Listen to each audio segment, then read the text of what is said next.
All right, here's Cal Poly head coach Larry Lee and student athletes Carson, Turnquist, and Camp Hoiland after a 4-2 win in Game 4 of the 2026 Big West Baseball Championship. Coach, can you start us off with an opening statement, then we'll open the floor for questions.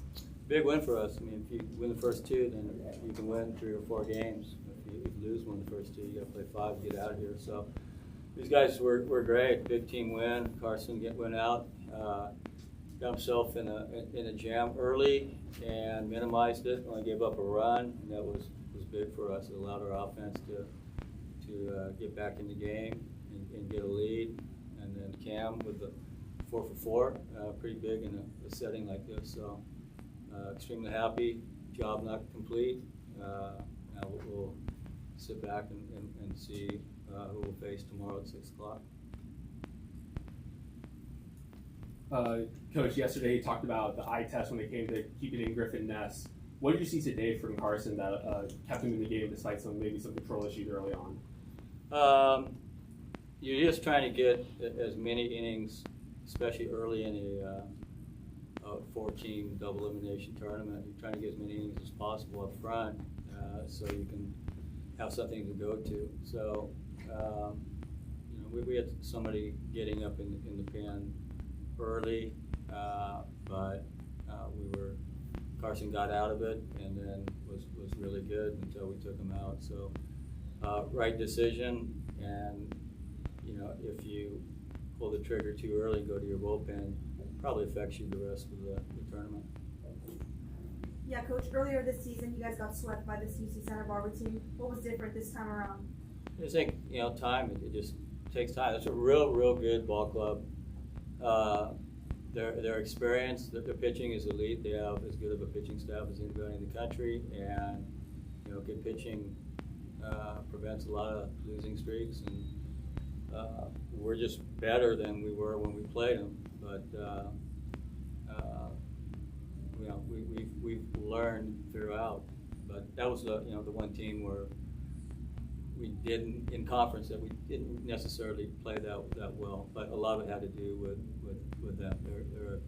They're a good, talented team, and like I said, the pitching is elite. So it just depends on a given day.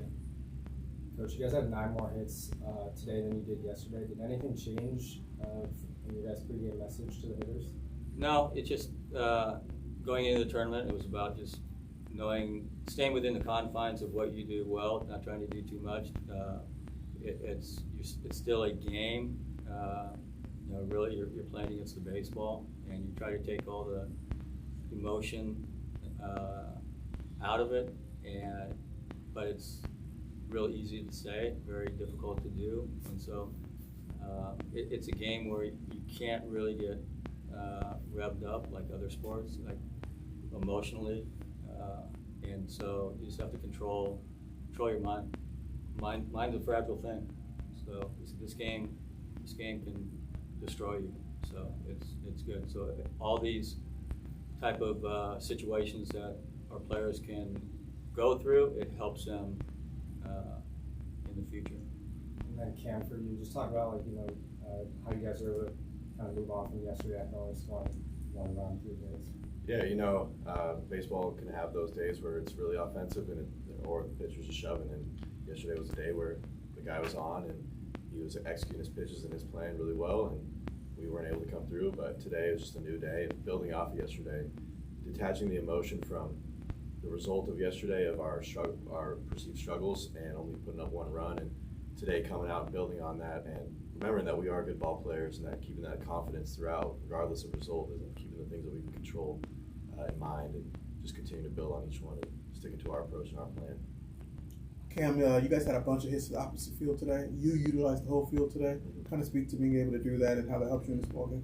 Yeah, we always talk about and always preach in BP and like in our hitting routines that working the opposite way is where all the hits will be, and it keeps, if you're staying lined up to the opposite field, that fastball, then when they throw that breaking ball in, it'll pull itself. But you can't get out of your approach and come off of that plan. Otherwise, you will come out in front of everything, get over the top of pitches, and so just bearing down in there and taking our hits the other way is a plan that's worked for us worked for baseball players for decades. So just continue to build on that and not trying to do too much in the moment and just getting the pitch that you want and putting a good swing on it.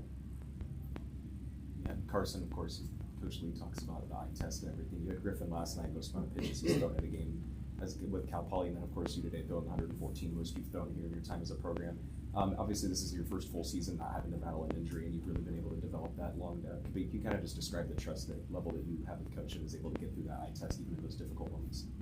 Yeah, Coach Marner came out to me and asked like how I felt in the 5th inning, like after the 5th, and I was like, I feel like I got better stuff. Like I haven't emptied the tank, so I'm not gonna do that next inning. He's like, you're at 100 pitches, and I went out there and just emptied the tank with my best stuff, threw it right down the middle, and it's been nice, like not having to like battle injury constantly, and yeah, I know a lot more about my body because like.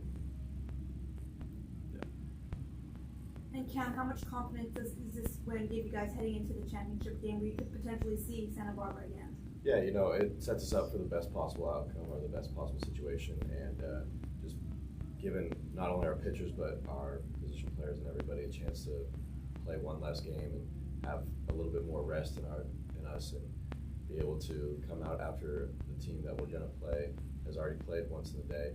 So being able to have that energy advantage and come out early and just understanding that all it takes is one game and just selling out for that and giving all we've got and emptying that tank, and if it doesn't go our way, then we come back the next day and keep the same approach.